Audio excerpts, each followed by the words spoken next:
This is Season 7 of the Team Roping Journal's podcast, The Score, the show that started it all in the whole podcasting game in team roping and rodeo.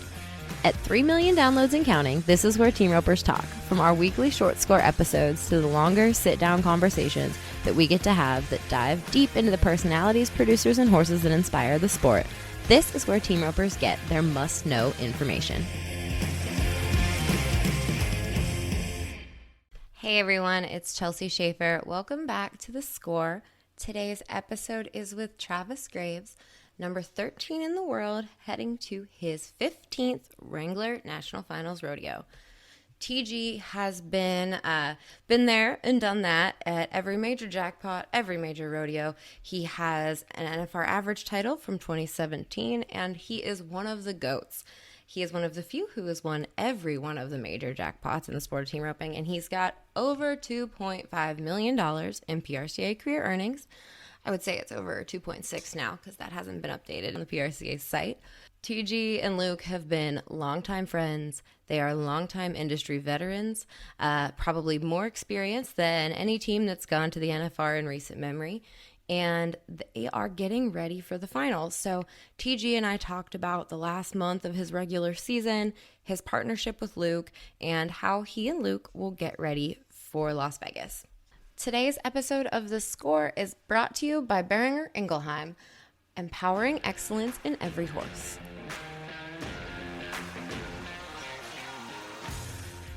Well, give me the rundown on the last month of your regular season. Was it more traumatic? Traumatic's not the right word. Was it more stressful than you'd rather it have been?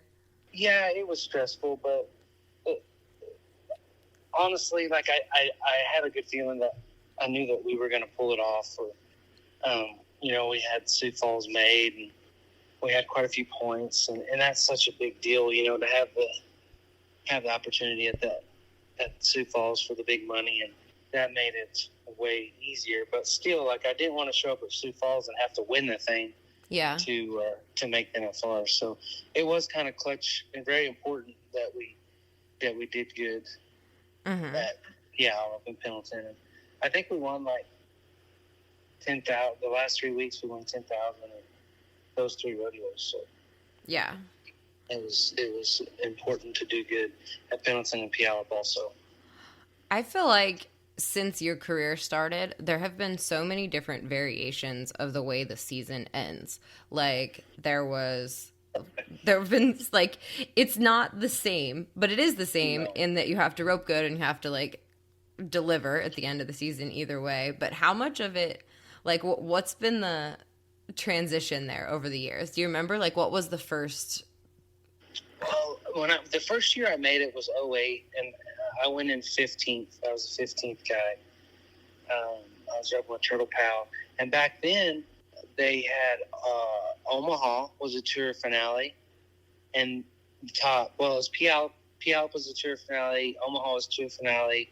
The top 24 went to Puyallup. Top 12 went to Omaha, and then I want to say top 8 went to Dallas. They used to have Dallas. Yeah. Back in those days. And I never got to rope with Dallas, but that year I didn't make Dallas. But so it was really hard to make it if you weren't in those tour finales. It was pretty much impossible, honestly. If there was some guys, and there's always 1 or 2 guys that are going to be in there that don't have the finals made, it seems like. So one year I remember Omaha, I won 36,000. Yeah. So there's just a lot of money to win at those tour finales back in those days. But then, did it go from the normal Omaha, or what we knew back then as Omaha, to then the Champions Challenge was a thing? Yeah, that was a Champions Challenge. That was later on. That was 13 and 14 maybe. Mm-hmm. Or maybe, might have been 14 is when they started doing them. I was going to say, I feel like it was you and Trevor. It was when you roped with Trevor. Yeah, it was when I roped with Trevor, for sure. Yeah. Yeah. I remember, it seemed like there might have been 10 or 12 teams in those things. And each team, there was a Coors team, there was a B&W team, and a Wrangler team. I don't know, there was quite a few teams, and they had their, each had bareback rider, Mm-hmm. leopard, hold it. And those things paid, I want to say, like 5,000 to 6,000, and they counted towards the world standings. I do remember that. And that was different because it was like based on there were for people who maybe weren't rodeoing back then. It was way different because Way different. and like Well, it was based on like the previous year and like you got into the Champions Challenge and then you were in for the year. So that was like a very controversial move by the PRCA in our little memory books. And no one liked it, and it didn't last very long, and I understand why, because it was very hard to get in, and, you know, you're only going against 10 other teams or whatever, so it was a very good way to go win $6,000 one-header against 10 teams. So I remember a lot of people not liking that, and it didn't last, but I think 2 years, and they quit doing it. Yeah. And then there was a while where we didn't really have, I mean, we had Puyallup, but then it was like the last weeks of the season were a free for all of everybody trying to get to as many rodeos as they could. But yeah, that quit. Yeah, Puyallup was the end of it there. There was really no big money besides Pendleton. Yeah. And then you just had to rodeo like normal, go to every rodeo you could get to. Tell me, the reason I had originally called you when I was was talking about your mental game and how you balance your mental game. This situation, especially the last month of the season, I mean, you said you were into Sioux Falls, you had tour points, but you had more pressure on you than when you're going into the finals, you know, in the top 5. It wasn't like locked in. What is your mental game like in those scenarios?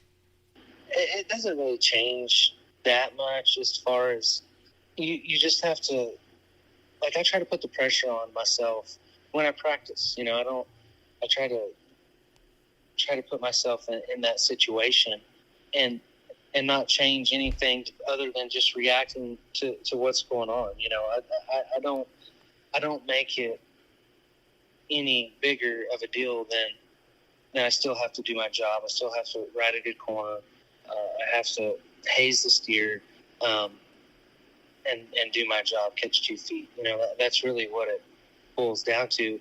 But like you said, you have to pull it off when it matters the most, you know, and some people thrive on it and some people don't. Like I hear a lot of people, they don't look at the standings or any of that. I do look at the standings because I want to know where I'm at. Like as far as like, the last few weeks there, I was looking to see, am I 13,000 back, or am I, you know, what do I got to do to make the NFR? So, but I've heard a lot of people, they don't like to look at it and this and that. But to me, that way, if you look at it that way, you're kind of running from the challenge. You know what I mean? Like, oh yeah.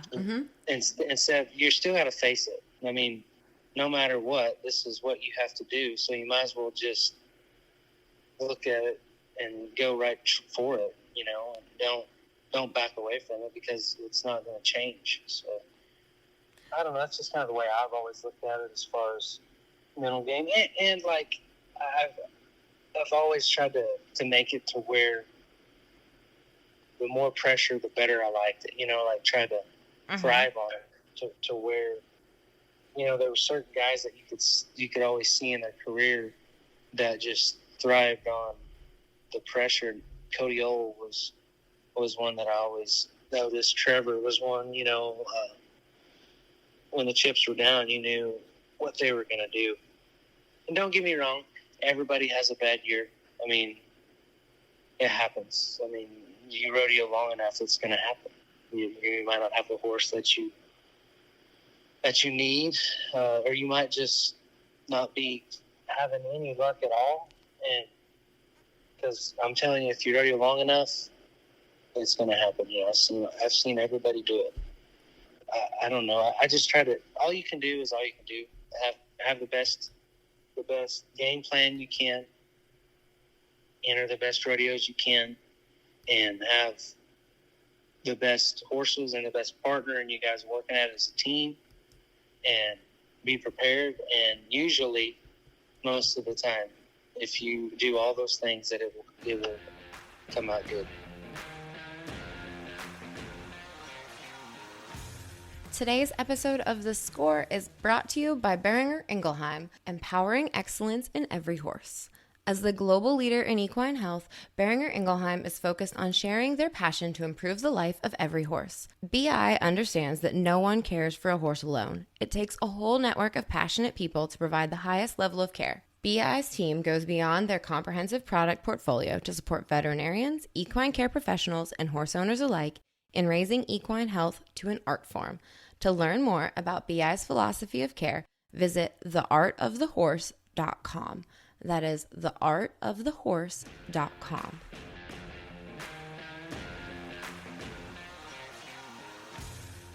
Now, with you and Luke, I have a couple questions on everything you said, because you said a lot. And so the first thing with you and Luke, usually right now the formula seems to be like one reacher, one like sure shot, and whether it's the header or the healer.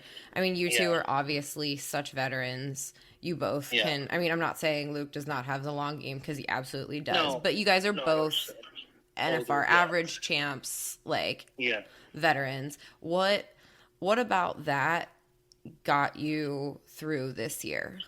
Did you just outsmart the rest of them? No, I don't know about that. But one thing you learn when you do get older is that you can count on one another. Like, I knew when it come down to the end of the stretch that he was going to turn this year, without a doubt. He's been in the pressure situations. I knew he was going to do his job, and he really did. I from the last month there, I think he might have missed one or two steers. I mean, he was clutch, and I knew he would be like that. Just been in that situation before, and that you can do it. But as far as like the way we won was, we caught a lot of steers. It seemed like you both have to kind of change styles a little bit. Over the years, it changes. But I think Luke's kind of changed with the times, and me as well. Like, I ride the night rider horse because he allows me to get in a spot to where I can throw faster. Like, that's one reason why I like riding him. And the way our run is, it allows us to be competitive, I feel like. Do you feel like if Dustin and Levi go out and they're 3-6 and say you're at somewhere. No, we can't. We can't. You don't compare yourselves? You just go make your own? own? We can't. Oh, we can't. I mean, I'll be honest with you. There's not. Dustin is a freak. I mean, he really is. Like, you can't even hardly watch him go, because he'll just mess your game plan all up. So you just kind of let him go, let him do his deal, and go do what you can do. Nowadays, they pay 15 holes. So if you go out there and make your run, you're probably going to win something. You'll win something good. And you just stack checks up. That's how we do it. That's how we've done it this year. Is you just keep grinding along and plucking along, and then just get the job done. That's kind of how we did it this year. Yeah. Now, one thing you said is that you like to put the pressure on yourself in practice. What does that look like? Like, in a practical manner, or in a realistic manner, what does putting the pressure on yourself in the practice pen look like? Well, like, even when I was a kid growing up, my dad would always be put me in scenarios as far as, like, because back then the U.S. Opens were what I went to. That's what I grew up going to. It was like, okay, this is high callback, and you got to be 10 flat to win the roping, $50,000, and I had no money growing up, so it was a big deal. We always say it and make it a bigger deal. Try to make it as bigger deal as can you pull it off? I mean, can you pull through when it counts? And that was the start of it, and then roping with like clay trying and stuff like that. We always would say, okay, this is high call back at the BFI. This is high call to George Strait. this is rope 6 steers for the U.S. finals or the wildfire, or okay, this is San Angelo. You always just try to get your motor running and get your adrenaline going to where, okay, how are you going to react when it's time when the nerves are going, Mm-hmm. So I just, and you can never make it real, but it's just a little bit of pressure to where it's the start, to where it gets your mind thinking, like, are you going to overthink it, or are you just going to go do your job and do what you've done a million times? You know, that's what you're doing to me. That's interesting. Now, what is your NFR prep going to look like? You two have probably, I would not, it's not a guess. You guys have more NFR prep experience than anybody that's in the field. So what's the formula that you guys use? Luke Brown is probably the most consistent and as far as having great NFRs. He's had a lot of success there. He really has. He's done really well. But I think one of the main reasons is because of his NFR prep. I think he really, really takes it serious. And he is a grinder. I don't know if anybody. He works at it extremely hard. He's like the Jake Barnes of our era. Yes, I'm telling you, he will wear you out. Like it's like all he thinks about. Yeah, he'll have the best steers you can get. He'll have a bunch of practice horses. He'll have music going. And the reason why I know this is because when I roped with Chad, we would kind of spar. We would rope. We would do it together. And when you have that kind of practice, it just kind of gets you prepared as far as you never know what they're going to throw at you. I think it'll be like that. It'll be fun. I actually I'm trying to find some more horses just for the practice for NFR because I don't really I have my good ones and a couple others, but I don't want to just toast my horses either. Yeah. So there's a happy medium. You can overdo it. Yeah. But I think we'll be prepared. We'll be ready. Very good. Is Chip still around? Is Chip going to be, is he going to be NFR ready? I'm taking him. I plan on riding the other bay, the Night Rider bay. I plan on riding him, but I'll take Chip also. Got it. That'll be good. Just for Chip to still get a chance, just in case. Yeah, just in case. He's been good for so long. Yeah. Mm-hmm. Very good, sir. Well, thank you for letting me call and bug you.